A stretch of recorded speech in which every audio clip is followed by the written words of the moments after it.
Hello and welcome back to the Creative Boom podcast. I'm your humble host, Katie Cowan. This is episode 35, and this time round I'm joined by Meg Lewis, a designer, comedian, performer and educator based over in Brooklyn, New York. Meg is on a mission to make the world a happier place, something that becomes very apparent the minute you click on her joyful and fun website. Her journey of self-discovery has led her to tap into what makes her unique and special and build a brand that is really quite out there. Today, she works with the likes of Google, Dropbox and Barbie, and she shares her secrets to success in Full-Time You, a workshop and video series where she promises you'll discover your own superpowers and find your purpose. Meg is the host of her own podcast, Sit There and Do Nothing, which offers what she calls part useful, part funny, improvised, guided meditations. And she's the host of Dribble's Overtime podcast. Add both to your playlist if you haven't already. For season 2, we're proudly sponsored by Shillington, the original graphic design bootcamp where you can go from dreamer to designer in as little as 3 months. We'll be getting some helpful tips from one of Shillington's teachers later in the show. But for now, let's sit back and enjoy our chat with Meg. I'm here with my next guest, the very awesome and funny and talented Meg Lewis. Hey! Woohoo! Woohoo! Well, there's joy in every single aspect of what you do, Meg, if you don't mind me saying so. Your social username is Your Buddy Meg. Your email address begins with Boop. It's really inspiring. I love it. Thank you. I must say I have this part of my personality is I'm one of those people that I feel responsible for everyone's happiness. I've always felt that way since I was a kid. And so many people told me that that was a problem, that, you know, you shouldn't feel responsible for other people's happiness. And I know that's true, but I can't stop myself. And now that I have this skill set as a designer and I have, you know, a social media presence and I truly can be in charge of people's happiness every once in a while when they come across me. So I don't waste that opportunity. I do it 100%. Yeah, I mean, you're a big believer of being yourself and you've really tapped into that building your own brand. I suppose each of us is unique, but so it really kind of, I suppose, makes sense to celebrate who we are as part of our own marketing, right? Yeah, I mean, it's been a journey for me, for sure, because for many years in my career, especially when I was in school, I was taught, you know, you study what other successful people are doing and you just do that. You copy, you emulate them and learn from them. And I think that kind of leads to what happened to me, which is what happens to most people, most creatives, is that I would just compare myself to other people. And when we're in a creative industry, that's a dangerous thing to do because creative minds are all so unique and different. So, you know, if there was a hand lettering artist or an illustrator that was really great at technical illustration, I would always look at their work and say, why can't I do it that way? I'm so bad at that. I'm terrible. I'm worthless. I'm a terrible designer, that kind of thing. Yeah. And over the years, I finally realized through other people telling me that they would look at my work and think the same thing about themselves, but with the things that I could do that was better than what they could do. It's just crazy, isn't it? So I realized, and it took way too long, took way too many years, but if I could just push the things that I was really good at forward 100% and get really confident about what those things are, then that's all I need to do. I can, you know, market and position myself as being able to be a unique designer that's offering unique things to the world and making things for the world that nobody else can. I just have to capitalize on what those things are that make me amazing and start to stop comparing myself to other people, because I'll never be a naturally beautiful technical illustrator or hand lettering artist. It's just not going to happen, but I can absolutely celebrate those who can make that happen. Yeah, this is really interesting, actually, because I'm kind of at the very start of, you know, that journey, because I've been doing quite a lot of different things for many years, and I'm in my sort of early 40s now, and I've been stuck for a while. And so I've been really looking forward to this conversation for that very reason. It's like, it's not just about realizing after school or in your 20s, or, if you're lucky to sort of make that connection early on. You can be in any stage of your career where you suddenly go, hang on a minute, what am I doing? This isn't me. I'm constantly comparing myself to everybody else. I'm miserable. And it takes a while for some of us to have the penny drop, right? Oh, exactly. And it's not our fault.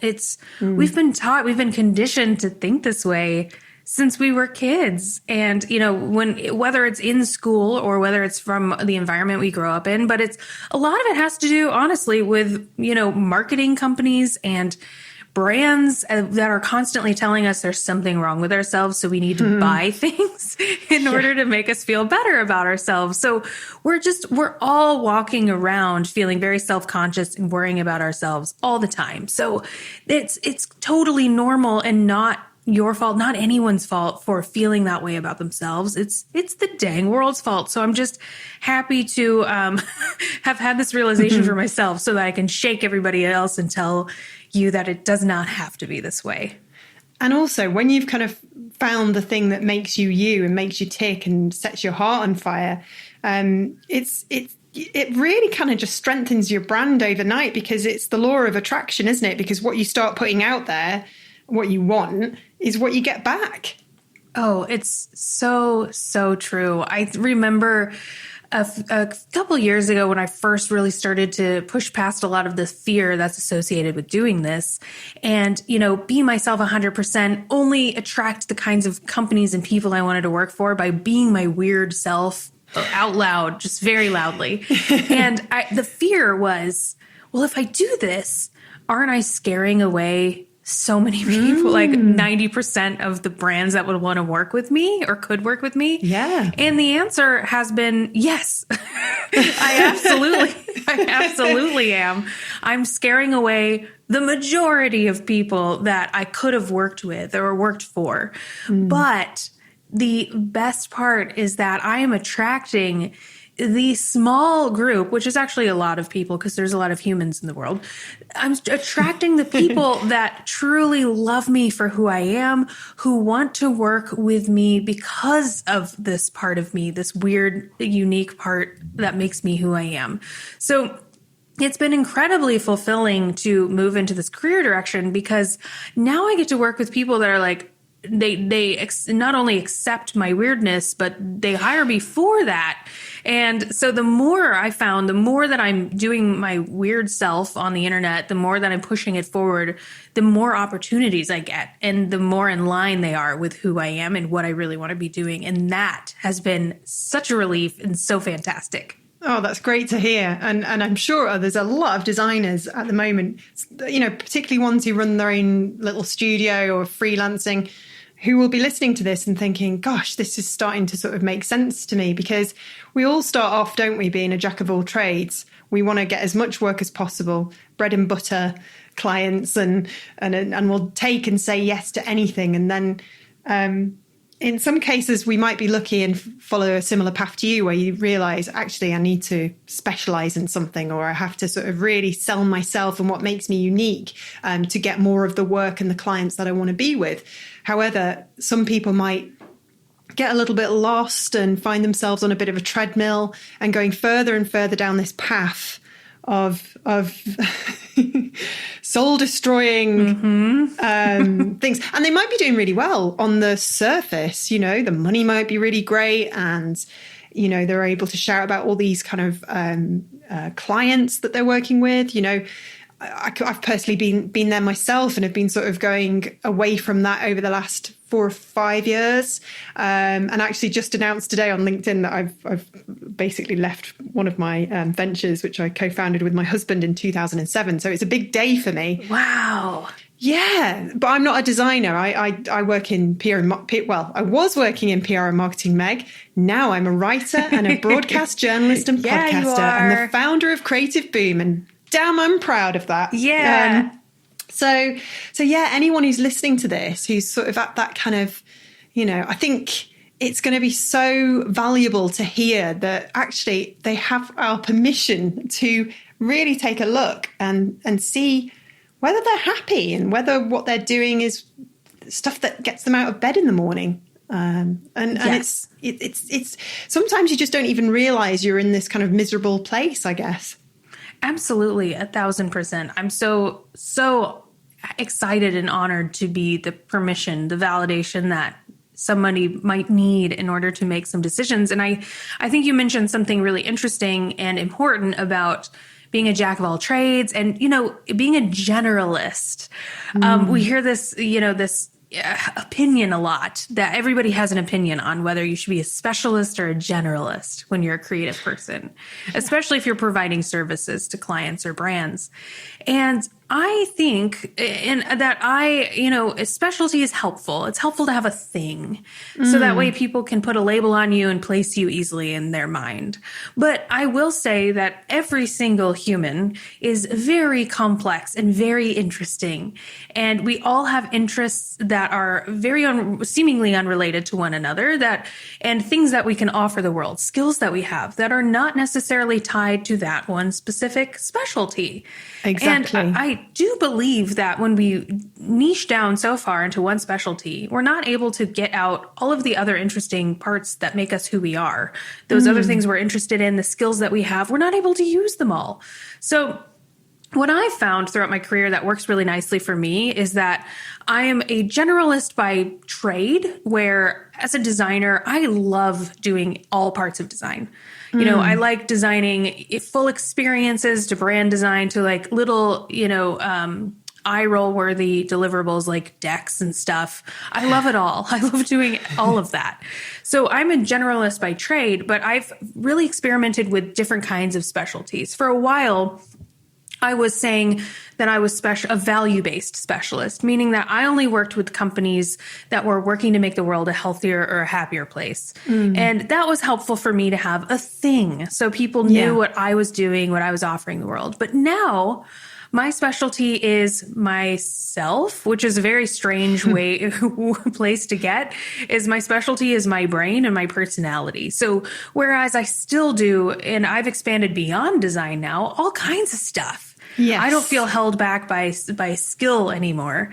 But within that, I do things that are very unique to me and my personality and what my personality can offer the world. So I think there are a lot of specialties, and we have a lot of options. Yes. But the fact of the matter is that it really does help to have a thing. And that's where I'm at in my career now, is I'm toying and playing with the idea of my thing just being me, which is unusual. And there are not that many people in the world that are doing that, but I'm going to try it and I'll report back. That's great. And actually on that, you do make a very valid point. I think just going back to what I was saying about how it's good to sort of specialize, it's not necessarily specializing on your services or what you put, the products you create or whatever. I think I sort of meant it in the sense that you've got to find out what keeps you happy and alive. It's finding your angle. So you might be a designer that's doing sort of work that is just trudging you along and not really getting you anywhere, whereas you've always dreamt about being, a typographic artist, for instance, and you want to do more lettering work with clients. It's just finding that shift where you say, okay, I'm going to actually, like the law of attraction, you're going to say, okay, I'm going to do this now. And I'm going to say that that's my thing.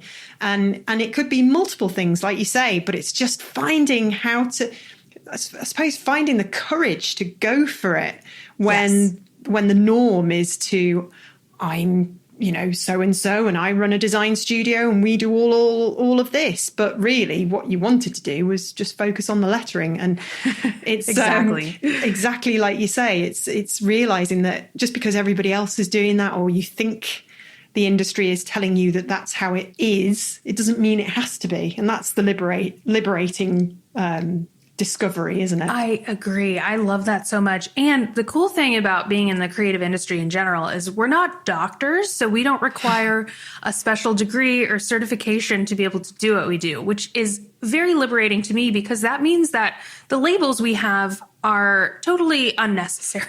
Creative director, art director. Yeah, you can technically call yourself whatever you want. Exactly. Don't you call yourself an everythinger?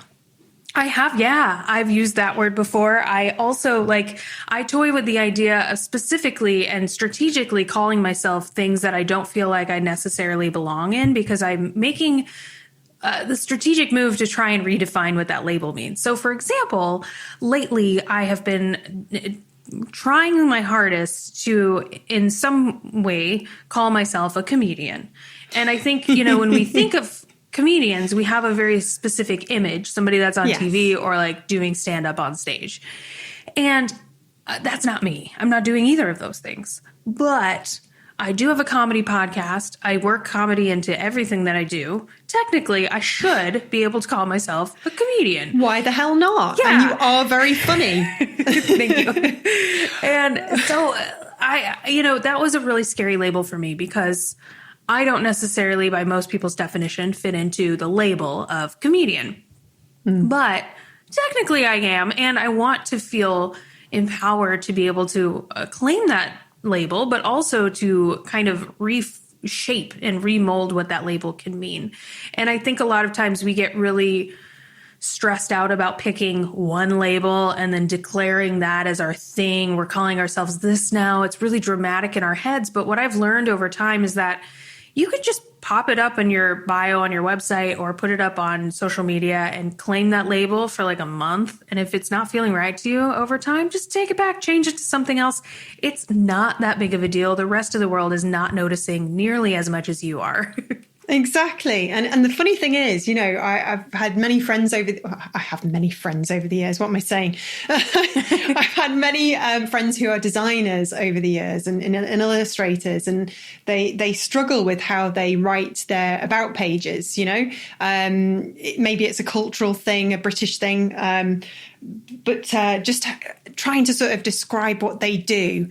And there's the occasion when, I might suggest a few alterations. I mean, never mind mine. I'm rubbish at doing my own, but I can help other people. And I'll say, well, why don't you put on there that, you work globally? And they'll go, can I do that? I'm like, yes, you can. And then the minute they do it, they end up getting clients from somewhere else instantly. And they're like, oh, I never realized that was the case. And it's just finding that courage and that confidence to go for it and say, well, actually, I did win an award, so I suppose I could call myself an award-winning designer. It's just silly, isn't it? And whether it's a fear that we're being egotistical or bigging ourselves up too much, but maybe people just feel they don't deserve to pitch themselves in that way. I don't know what it can be. It can be a million things. I find myself in that mindset a lot still, where I'm just sort of feeling really timid and I don't want to come across a certain way as being too arrogant or too confident. And sometimes whenever I can feel myself feeling that way, I channel there's nobody specific that comes to mind, but I try to channel design man, that's creative director man, who's probably charging 5 times what I charge. Yeah. I try to channel that guy, and I'm like, what would that guy do? What would that dickhead do? How do I get myself in that mindset?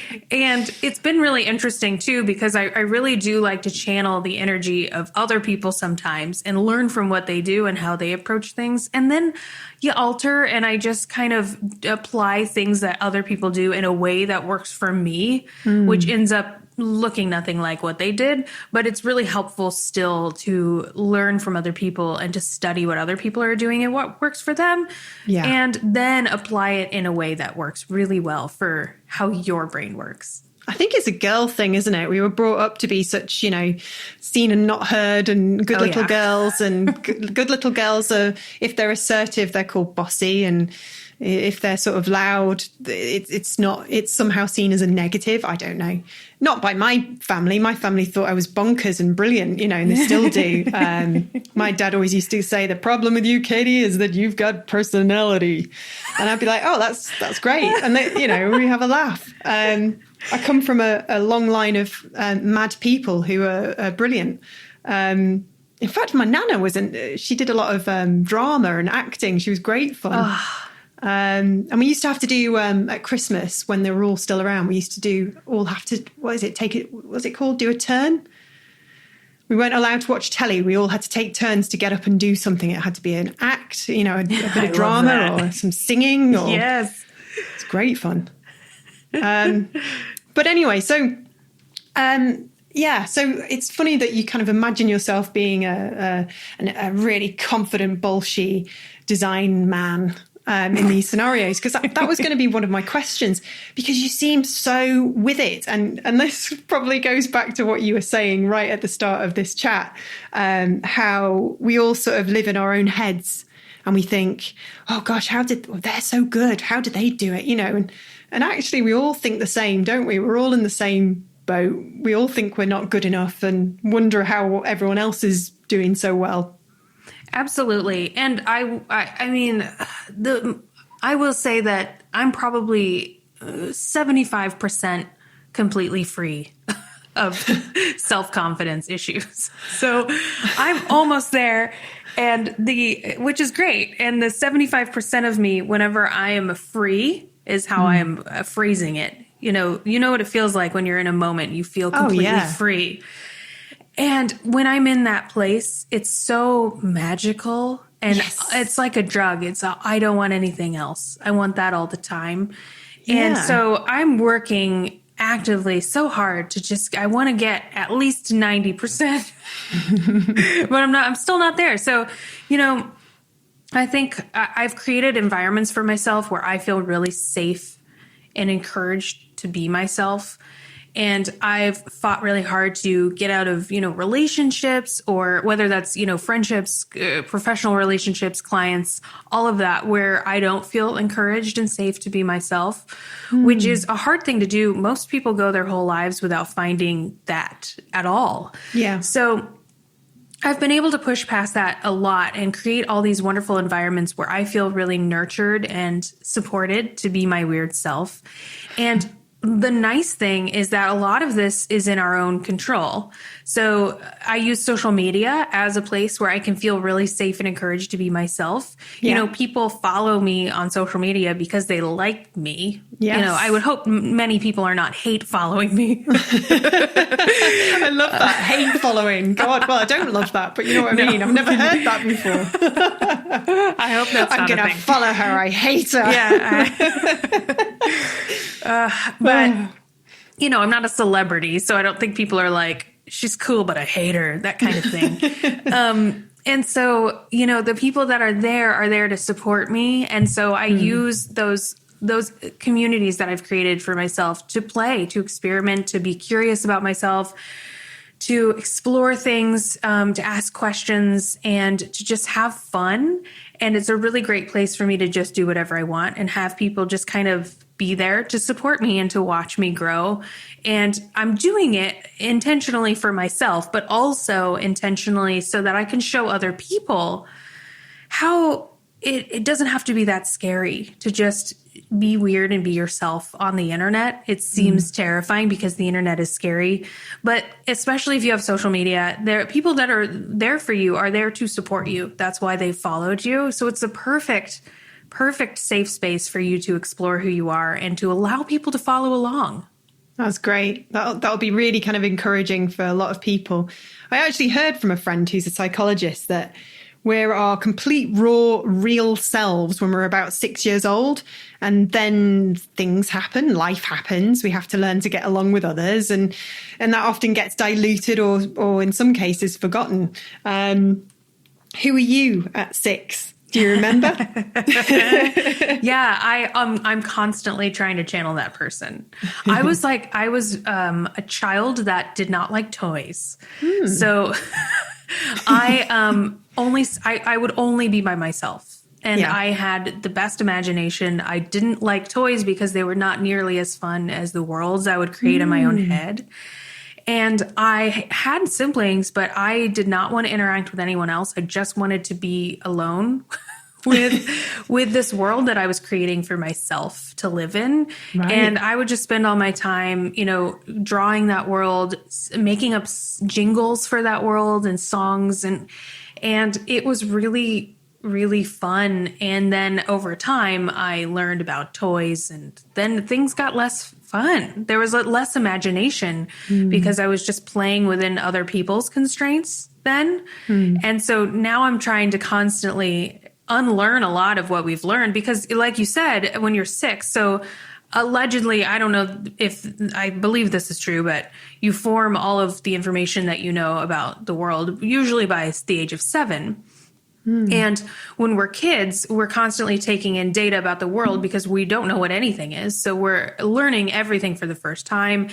And we, form all these truths about the world of like, okay, I can do this safely. I can't do this. This is how this thing works. If I say this word around my mom, she gets mad, that kind of stuff. It's just everything. Everything. And what ends up happening as kids, and especially if we're dealing with a traumatic situation, is we form truths about the world and about ourselves, more importantly, that aren't true. They're just not. But the way that our brains work when we're children is we form these truths about the world, and then it sticks with us for the rest of our lives because our brains have believed them to be true. So I'm constantly trying to assess what happened to me when I was a child or when I was a teenager and figure out, is that actually true? Is that something, that thought that I've had about myself or about the world? Is that something that I truly believe? Or is that something that the world has placed inside of me or another person has sort of led me to believe is true? And I think my best example of that is the simple act of just judging people. I find myself all the time, if I just, see somebody wearing a weird outfit that I have never seen anybody wear, like maybe they're wearing a costume in public and they're alone. Right. And you're like, what is that person doing? My thoughts like, what a weirdo. What are they doing? Are they okay? What's happening? How dare they? That kind of thing. And then all of a sudden I stop myself and say, wait a minute.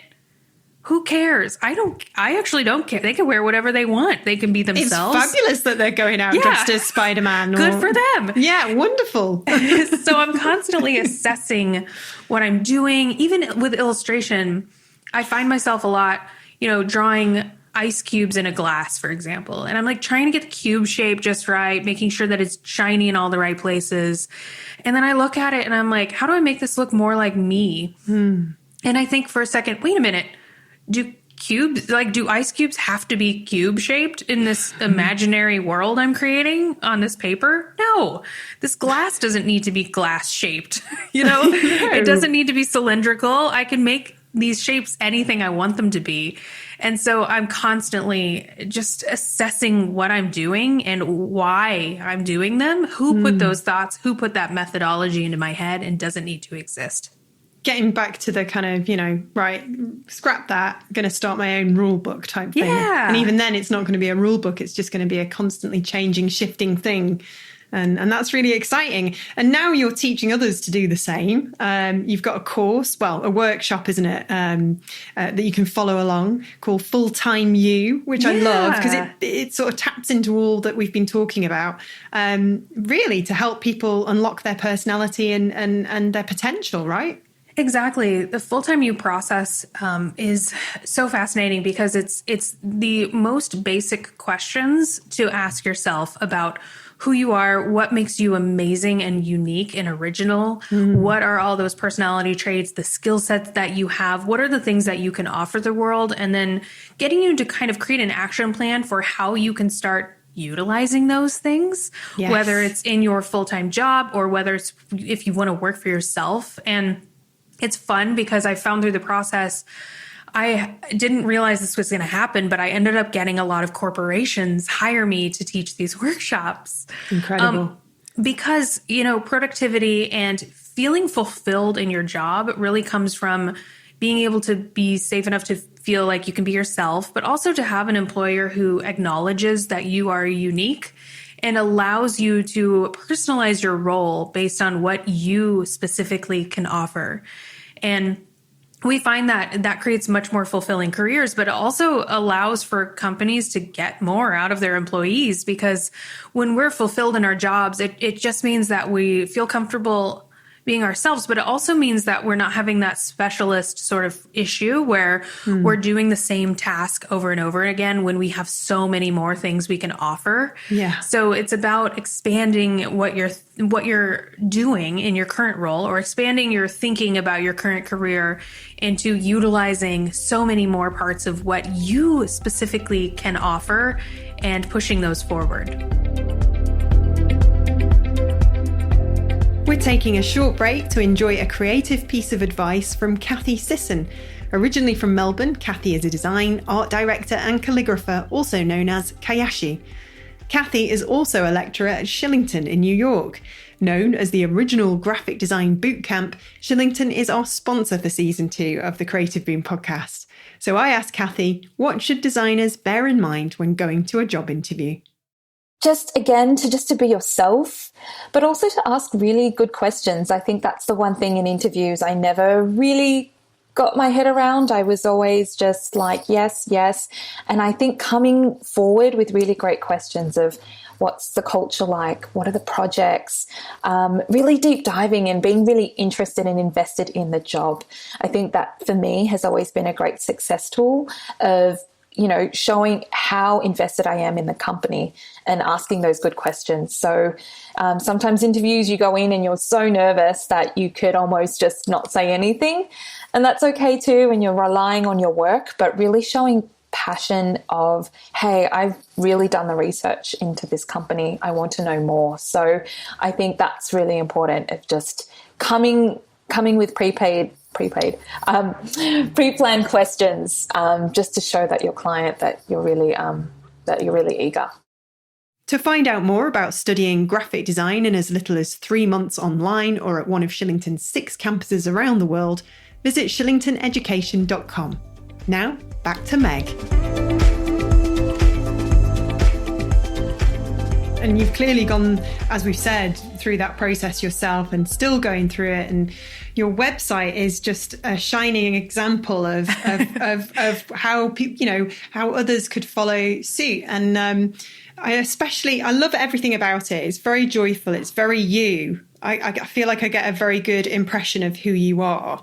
I especially loved reading about your favourite things. You found that part. I did, yeah. Well, I did. I was all over the place on it, really, because it was just so joyful. I mean, Mr. Trololo, I mean, what a happy guy. I was houling.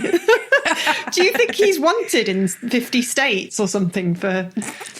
Right? Yeah, there's something creepy about that guy. La, la, la, la, la, la. Sing along with me. You also like Hunt for the Wilder People, which is just, I love it. It's such a great film. There's something about New Zealand, actually, and its sense of humour. They've had a load of really good exports, haven't they? They sure have. I completely agree. There's something going on there with the way that they do comedy, and I like it. Do you like Flight of the Conchords? I sure do.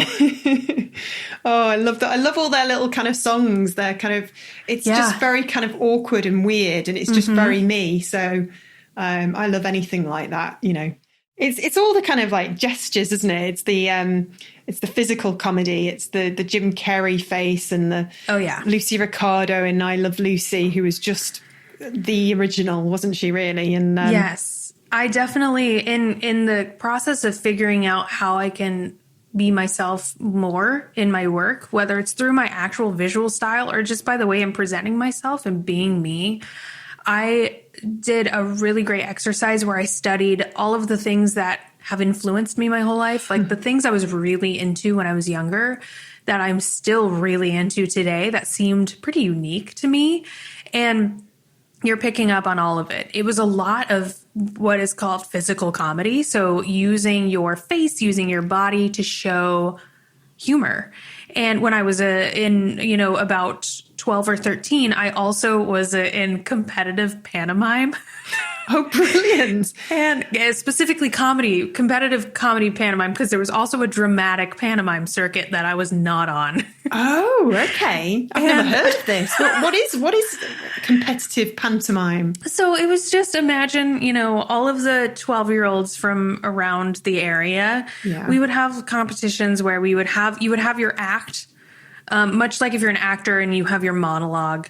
It was like you had your signature act and you would perform it in front of a panel of judges and they would, rate you and then you'd move on through the bracket. And wow. Yeah, wow. It sounds great though. It sounds great. Yeah. And so I really took the time to figure out what those things were. And, there are a lot of them. There's the physical comedy thing. There's, the mime thing, which goes along with physical comedy quite a bit. There's also, I've always loved circuses and clowns. And so taking all that information and, what I did was add it to a mood board. And then I zoomed out and I looked at that mood board and there was a lot of information there. There was a very specific color palette that I was getting from the mimes and the circus thing, like a lot of bright colors, but also a lot of black and white. I was noticing a lot of expressionful faces and bodies and movement. And, I went through other exercises, but that was a really helpful one for me to start to put together the building blocks for what my personal style could look like.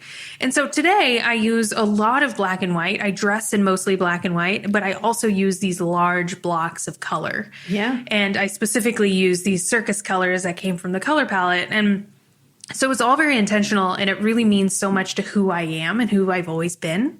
So it's really fulfilling for me to make work within this style, but it also allows me to explore and grow and experiment with what that style looks like within those parameters of who I am. And I love it so much. It helps to make my work feel so fulfilling. And it really helps with that comparison problem that we were talking about earlier, where I'm no longer comparing myself to other people because I have a completely different personality and set of influences, and the things that have made me who I am are so different from anybody else's. And now that I've found a way to channel them all into my visual style and into the way that I present myself, it has made me feel so cohesive with who I am at my core, but it's also helped me to feel, just different from everybody else, which I think is really helpful nowadays to be able to have a refreshing style and a refreshing perspective on the world that nobody else does. It's great. And when you started all this, were you where you are now, so to speak, or did you feel that you were kind of a bit lost? You didn't really know who you were, and it was kind of like a journey of self-discovery type thing? I definitely had no idea who I was. No clue. I was very adaptable to trends. Whether it was with my design work or just in general, the way I would decorate my home or the way I would dress. And I would have that problem where I hated myself. So I would buy things to try to make myself feel better. And then the trends would change. So I would constantly feel like I needed to reinvent myself because I felt irrelevant over time. And I think that's the problem all humans have because this is the world we live in. But definitely. No, it is. It's a huge problem. It sounds really simple, doesn't it? Find out who you are, get to know yourself, and then everything else falls into place.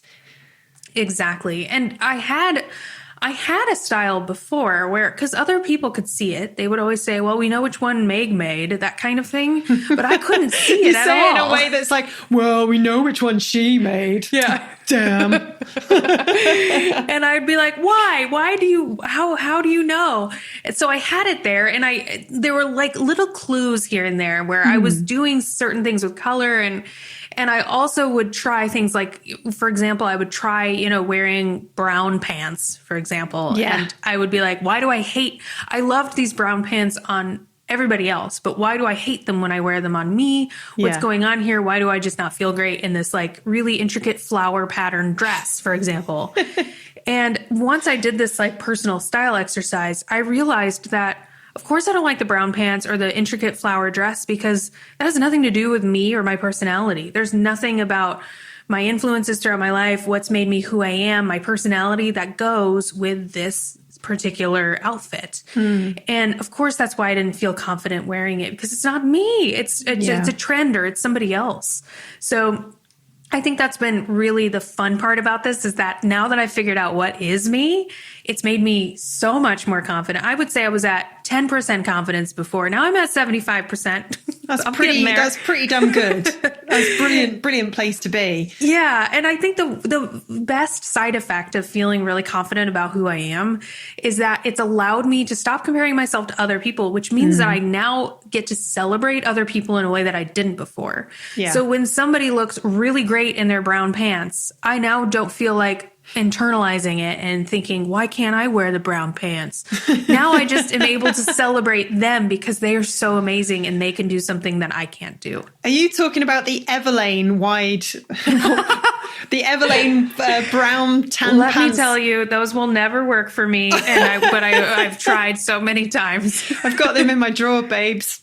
They're in my drawer and I've never worn them. Every time I put them on, they make my arse look huge and my thighs look like thundery mountains. Yeah. And I'm the same. The brown pants just don't work.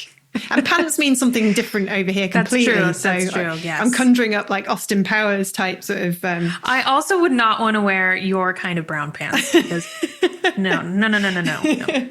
Oh dear. So this is great, and it definitely comes across in the new reels that you've started to do on Instagram. Yes. I was trying to look up this morning through the power of the web what the hell a ding dong daddy is. No idea. Well, apparently it's based on a Marvel character or something from the sort of comics world, a villain. But then in street slang, it means something entirely different, of which I will reveal afterwards when we are not recording. But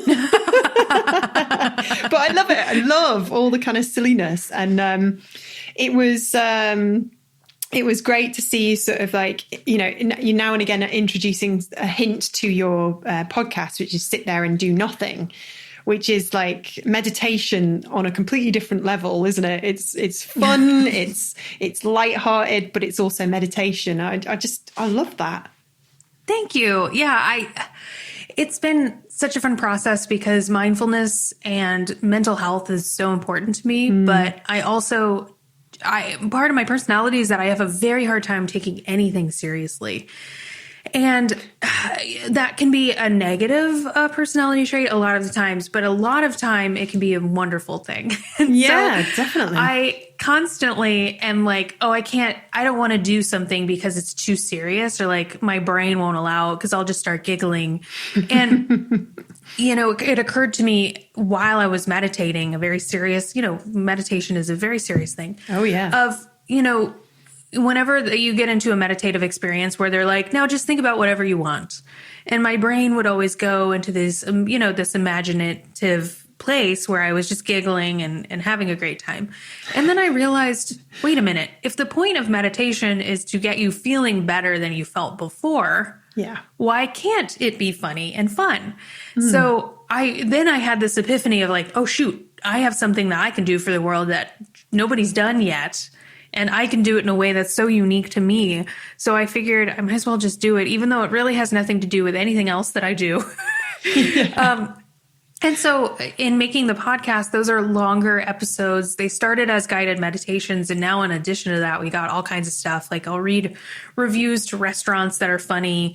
Now I realize that I can just read anything in a soothing voice with meditation music behind it. And it works. I didn't know that you did that red restaurant review. Well, as a way of saying you're in a calm space, and now, exactly. I think we read Terry's review of McDonald's in Missouri. As long as it gets people in a place where they can just slow down and focus on something, definitely. It works. And so the podcast is, I would say it's 50% useful. 50% nonsensical and silly. And so now that Reels exists and TikTok exists, I'm using those platforms as a way to do shorter ones, which is really fun for me. It does look fun. But you're also the host of the Overtime podcast for Dribble. Do you have to rein yourself in a little there? You would think so, but no, they are great at letting me say whatever I want. And I love them for it. They have never once censored me, and I'm shocked. I won't say that I say controversial things that a brand would be like, Meg, that wasn't cool that you said that. But I definitely have the mindset that, you know, design and creativity is so subjective and we just made up all these rules. So I have the mindset of like, why are we following these rules that somebody set for us a long time ago? It's usually the people with the most power or money set all these rules for us. Do we need to follow them? Yes. And no, we don't. That's a controversial opinion. So, and to have that lens through everything that I talk about on the podcast is pretty amazing that they allow me to have that lens, but they're all for it. Well, they're lucky to have you because it's very refreshing. Did you ever struggle yourself to keep a sense of humor in the last 12 months with everything that's been happening in the world? Yes. Yeah. That's reassuring. Yes.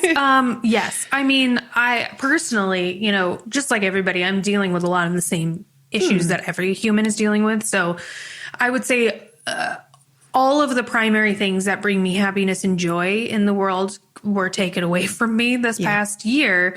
I very much, I'm an extrovert. I love humans. My favorite thing to do is just go out and hang out with people. And I love being in public. I love crowds. I love those. Just bear with me for a second. When you're at a show or a gig and it's so crowded and you like have to weave through the crowd to like go to the bathroom or get a drink or something, and you kind of have to like touch everybody's back. Oh, I miss that. Love that so much. And you know, when somebody drunkenly bumps into you and spills a bit of their beer on your dress and you turn around and they just sort of go, they grin at you and you know, they sort of shrug and you just go and you sort of like, oh, don't worry about it. Yeah.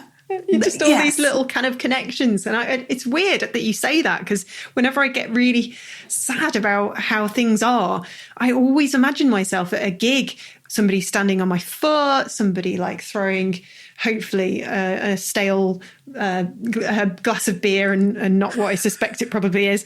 You know, I miss it all and I want it like so bad. And I feel like there's so many more people out there who feel the same way as us and it's going to go crazy when we're allowed to. Hopefully it'll be very fun. I definitely am not one of those people that's like, I'm forever changed. I'll never go back to being in public as much as I was before. I'm gonna let loose. That's for sure. Oh, it's going to be dangerous. As soon as I can. Yes, it will be dangerous. We'll need to sort of warn the world, won't we? Yeah, I think so. I'm just such an energy person. I love living in big cities. I love being in places where I can feel people's energy, even if it's not positive energy. I just love being around humans so much. So this year has been really challenging for me because I haven't been able to get that. And so it's taken me a long time for I would say the majority, if not all of 2020, I was doing a thing where I had the mindset of just, I'm putting everything on hold. I'm just going to wait. I'm going to wait this out. I'm just going to resume life later when this is over. And now that it's 2021, I've realized that we don't know how soon this is going to be over. So I'm now finally, I think it took me way too long, but I'm now defining a new reality for myself. I'm beginning new things and I'm trying to cope with this life moving forward in a new way. Yeah. And thank God it took me a really long time. I was just sort of on pause for a while and now I feel really energized because I'm moving forward. I'm just moving forward in a new way. That's great to hear. I feel like, you know, I'm in a very similar boat and a lot of my friends are, and I think we've just come to this realization, okay, things aren't, you know, it wasn't like they reset. It's not like the Hunger Games where they just reset at the start and then we're thrown back out into the world after Christmas. It's sadly still not resolved. And there's a lot of sadness going on in the world. So it's just a case of, okay, let's, get back to the drawing board. Can't control that. Don't know when that's going to end. Can't control that. What can I control? And just grabbing onto that with both hands. Okay, so I've got a few questions from someone you might know. Okay. And I'm going to get you to answer them first, and you get some bonus points if you can guess who that person is. Okay. You might already know, but let's not ruin it for the listener, Meg. Let's just, humour me. Let's hear them. Oh gosh, I don't know if I dare ask you this question. You should ask her, quote, if she has ever pooped with a backpack on. Oh, I don't know what this means. Okay.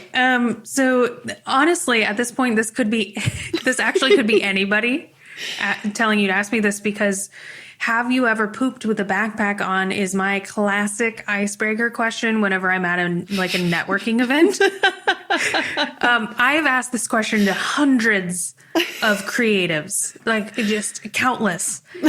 And it just means I don't know where the origin of me thinking of this question came from. I was probably on the toilet one day and was like, I've never done this. Should I? Is this normal? Do people always take their backpacks off when they're going to the bathroom? What if you're in an airport and you have a backpack? Do you take it off? And so I started I suppose it depends how heavy it is, right? Yeah. I started asking people this question, mostly at conferences. And I like the question the most because I have a hard time with small talk. I think, I really like getting in deep with people as soon as possible. And I really feel like this is a question that everyone knows the answer to, and it's a little deeper than small talk, and it's memorable for them. Exactly. And I'm just curious to know. Yeah, it's just great. And has anybody ever said, yes, I have? They have, yes. I would say about 15 to 20% of people have. Right. And usually they're like a hiker or a camper. Oh, right. Okay. That would make sense, because then it's the sort of practical way of being, I suppose. Which shows my short-sightedness, because I'm not a hiker nor a camper. So that never occurred to me. And now I'm just able to relate with a new kind of person. Well, what's interesting is you can now, when you ask that question to fresh faces, fresh victims, you can sort of say straight away afterwards, with a kind of whimsical look on your face, like a faraway stare, put your sort of, forefinger to your chin, look at them deeply and say, are you a camper? And they'll probably look at you and go, yes. How did you know? How did you know? That'd be great. Yes, maybe that's how I can start my scammy psychic business, where I, ask them questions like, now I'm seeing, have you ever pooped with a backpack on? Now I'm seeing a lot of camping in your future. Have you ever pooped with a backpack on? It's so funny, but I still have not. I bet now and again when you are sort of, performing on the throne, you think to yourself, I should really try that out. See how it goes. I should. I don't know why I haven't. Let's move on. Now, the next one, I don't know how to pronounce. Breadsticks from Olive Garden, or queso, is it? Queso? This is great. Yes. This also could be anyone as well. Okay. So I will just go through a short educational moment, and then I'll answer the question. So Olive Garden is a chain restaurant here in the United States. Mm-hmm. It is an Italian restaurant. Their tagline is, when you're here, you're family. It is, I would say, compared to most Italian foods, it's not quality. There are no fresh pasta here. It's probably all frozen. But if you grew up in suburban America, Olive Garden was like the nice place to eat. Oh, I see. And so many of my childhood special occasions were spent at Olive Garden. And they do a thing where they give you unlimited salad and breadsticks with your entree. Very generous. And they're very good. The breadsticks are nice and hot. They're covered in butter and garlic. It's great. Queso is a Spanish word for cheese. And in the U.S., queso is most usually like a sort of a cheese dip. That's the only way I can explain it is that it's wet. So it's like if you put your finger in it and you took your finger out, you'd be like, my finger is now wet with cheese. Right. So that's queso. It's you take a tortilla chip, and you dunk it in there. Okay. Yeah. Yep. Yeah. Very American. So, very. Or Spanish, I suppose. I don't know. It technically is it's a Spanish word, but we've definitely ruined it. So that is queso. Regionally, it's often called cheese dip, or nacho cheese. It depends where you are. Who knew? I am now a cheese dip expert. My answer to the question is definitely queso. I'm a really big fan of wet cheese. Wet cheese. I mean, I'll have any cheese, but wet cheese just sounds slightly kind of sordid, doesn't it? It sure does. I think that's why nobody calls it wet cheese but me. Brilliant. Okay, so the next question. Why do you love the Mall of America so much? Okay. Again, could be anyone. I think it's becoming more clear, though. This is someone who knows me well. So the Mall of America is a mall that is located in Minneapolis or suburban area, I think. It is, I actually don't know if it's the largest mall in America. It should be with that name. It has to be. It's so big that it has a theme park in the middle of it. Good grief. And yeah, it's absolutely massive. They have like 3 of every store in the mall. I don't know why. It's excessive. Who knows? Gosh. And I like the Mall of America for the same reason that I love airports. I love airports. I love cruise ships. All of the things that we're not supposed to love during the pandemic. Again, all of my wonderful things about life have been taken from me. They'll be back. The mall is this place where you're sort of, it's its own ecosystem. It's its own world. You could sustain life by just being there forever. So you can eat there, you can drink there, you can have a great time, you can buy anything you need. You can sleep there if you want to. The Mall of America, interestingly enough, is in Minnesota, so it's very cold. And the Mall of America does not have heat. It heats itself off of body heat. Good grief. So is this part of your plan then? The plan? Because have you got a plan? For the future? No. You see, this is what we call it over here, us geeks and weirdos, where we're like, we all have a plan. Should the worst happen, which we all secretly will happen, should the zombies come. So what is your plan? Is it to go to the Mall of America and wait it out? It definitely seems like a bad idea to go to the Mall of America. It has the ceiling is all glass, which helps with the heat problem because it warms it up. So I just feel like there would be a lot of crashing through the glass somehow. Maybe helicopter crashes and into the glass, and then there's an open entrance. Oh no. But see, I haven't thought that far ahead. I just thought, I'm going to wait it out on the roof of Harvey Nichols in Manchester and then, break in and steal all the gin. I definitely will say that I will be one of the first to go. Because I don't care. I'm not really a fighter. You'll be getting distracted by the breadsticks and the wet cheese that somebody's left in the window. I'm more of I'm really motivated by fun. So I'd probably get distracted by something really fun. And then I'd be gone so fast. Well, at least you'll have been happy. At least you'll die with a happy face. Yes. You'll be absolutely. 1 minute sort of on a sort of roller coaster or on a swing, laughing your head off. Next minute, big zombie comes up. Exactly. Yes. There's a high chance of that happening. Well, we will wish you well in your zombie apocalypse survival. The next thing to say, and this might finally give it away, she said, I just gave a clue. I just gave a clue. Damn it. Don't mention mimes. She loves them so much she'll cry. I've made that mistake in public a couple of times. Ha ha. Yeah, we've talked about mimes, haven't we? We have. We've covered that. But do you know who it is? I do. It's definitely the lovely and perfect, incomparable Laura B. It is indeed. My lovely friend. She's based in Manchester now. She sure is. So when I first, when I sort of started to say, I've got to interview Meg, I started doing a bit of research, and obviously Laura had mentioned that she knew you, and I thought, should I use that contact to get in touch? And I thought, yes, I will. So I obviously messaged her last night, and I was telling her how the podcast was going. And she was giving me all these lovely questions to ask you, which are very unusual and wonderful. Thank you, Laura. And I was telling her that I didn't know. Have you ever heard of the whole Rickrolled thing? Yes. Right. So I was on a podcast the other day with a lovely gentleman called Harrison Wheeler, and I was telling him that I'm sort of related to Rick Astley.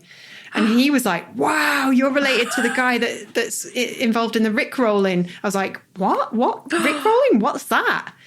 And so Laura and I were talking about that last night, and she was like, do you know, no one's ever rickrolled me, and it's really sad. So I messaged her back and went, oh, don't worry about it. It's not really that big a deal. Anyway, it's going to be great when we get back together this year. I was like thinking maybe we should like consider a co-working space or something. And then I provided a link. She clicked on it, and then she got really mad with me because I just rickrolled her.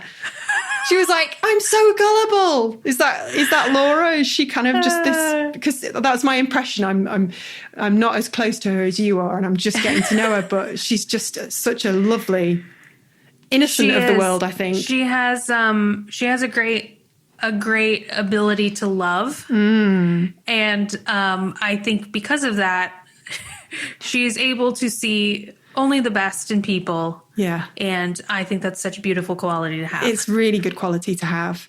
And you've started with her in 2009, something called the Ghostly Ferns. What's that all about? So Ghostly Ferns is basically we're kind of in between a collective and an agency. So we are a group of individual freelancers that all do very different things from one another. And I mean, honestly, we're just a group of best friends. So that found a way to work together as often as possible. But so brands can either hire us as individuals based on what they need. They can pick 2 or 3 of us, or they can hire the whole group of us, sort of like an agency, which we've worked, in that way many times. And we love it. We're sort of this hard to define group, very ambiguous, but it works really well for us because we get it and we love it. That's great. The power of collaboration. And you're a member of Co-Loop as well, with some other great names. So that's fantastic. It's wonderful that you've got this great support network. It's what works. Business is about people, and the more you look out for others and support them, the more life gives back, I guess. Exactly. It can feel so isolating being a freelancer. So I have found that is the most important way to get opportunities at all is through the power of, banding together with other people that, might do things that are similar to you, or maybe they have completely different specialties to you. Yeah. The more that we can lean on each other and provide support to one another and, tell each other what we know, I think the industry goes further and farther, and there's room for everybody. So It's been very important for me to be, create groups like this and also be a part of other people's groups like this. Now, you also sell your own prints, clothing and homeware. I love the messages and themes. They're really fun and positive. There's a T-shirt that reads, "Is Comic Sans really that bad?" Which is great, isn't it? Because it just hints at how the design industry can take itself a little bit seriously, too seriously sometimes. There's also a typographic print and tee that reads, "Some days are for thriving and some days are for surviving." And that is wonderful. That is something I learned last year because, sometimes we can be too hard on ourselves, can't we? I mean, have you ever suffered burnout like I have? It completely encompassed me at the end of 2020. I was done. God, it was hard, wasn't it? Oh yeah. I would say the last couple months of the year was just, I didn't even know who I was anymore. I was just a lost human. I'm back, baby. You're back. You've had a break. I'm the same. I did. I think we all needed it. We were just sort of literally crawling towards the end of the year last year, and it was tough. But you're going back to your shop. I love the suspiciously optimistic fanny pack. Yeah. That's brilliant. I've got a little folding bike, and when we're unleashed back out into the wild, I'm going to take my folding bike to London and all over the UK and possibly to the States. And I need a fanny pack, so I'm going to get that. Yeah, you do. I do need a fanny pack. Again, fanny. That's right. Yeah. Even better over there. Yes. Wow. Do you know, Just pop that back on your fanny. Put it right there. Do you know, I was in the Caribbean. It's the only time I've ever been. I went on holiday there, and it was just full of 60-something couples who'd retired from America. And I was at the bar and having a conversation about this very thing, about language differences. And I just was talking to this, she must have been nearly 70, dressed very respectably. And I just said, oh, you can't say Fanny where I come from, darling. And she was from somewhere like Atlanta. And she went, I know, they call it and then she said the C word really loudly. Oh. I was like, ooh, wow, we've got a live one here. She was hilarious. And I pen palled with her for about a year afterwards. I couldn't get rid of her. Anyway, there's also a laugh and love t-shirt and print as well. And I just love it. Is that a motto you live? It is a motto you live by, surely. You're still laughing about the older woman. I love her. I love her a lot. Live, laugh, love is one of those things where it's definitely it's a phrase adopted by someone that I think most designers or cool people would dislike. So I thought it'd be funny if I sold things with it on there, because everybody really doesn't like that phrase. And the jury is still out. No one is buying those. Oh, damn it. Isn't that interesting? Yeah. Well, there you go. Maybe they will now. Maybe. So you're going to have to ditch that, and you're going to have to rename the suspiciously optimistic fanny pack as something else to appeal to the older women in Atlanta.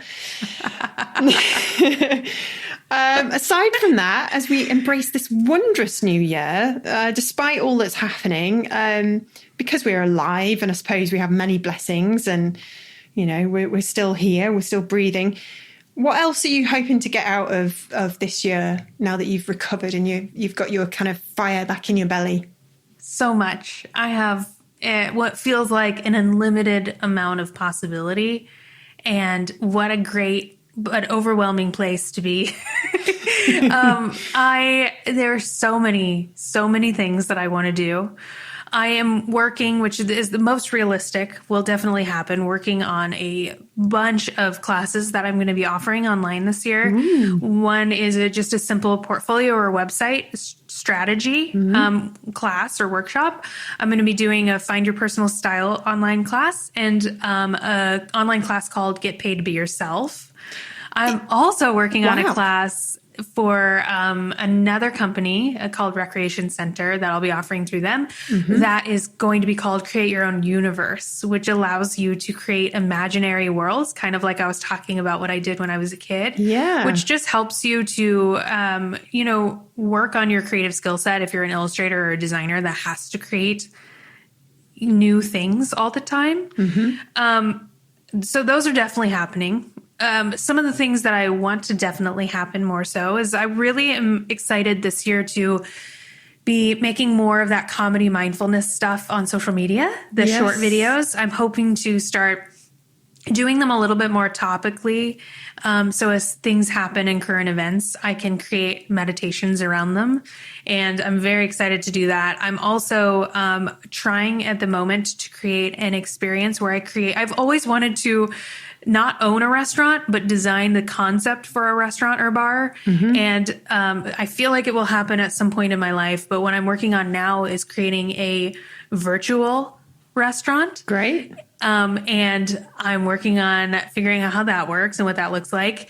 And there are so many other things that I want to do, but who knows if they'll happen, because how much time do I have? Well, I mean, that is a lot of things to look forward to. And along with basically going to every gig possible and touching everyone and pooping with a backpack on and all these important things. No one will be safe from my touch. Let me just tell you, I will be touching everyone. That's fantastic. And we can't wait to be touched. Oh, wish you all the best in your 2021, Meg. And you as well, Katie. Thanks for all the joyfulness and for making us laugh during these dark times. And always stay in touch. Will do. That's it for another episode of the Creative Beam podcast. I'm Katie Cowan. Thanks so much for listening. And thanks to our sponsor, Shillington, the original graphic design bootcamp that has helped students achieve award-winning portfolios and land incredible jobs in as little as 3 months. To find out more, go to shillingtoneducation.com. To listen or subscribe to the Creative Boom podcast, go to creativeboom.com/podcast. See you next time when I'll be joined by Harrison Wheeler, a UX design manager at LinkedIn.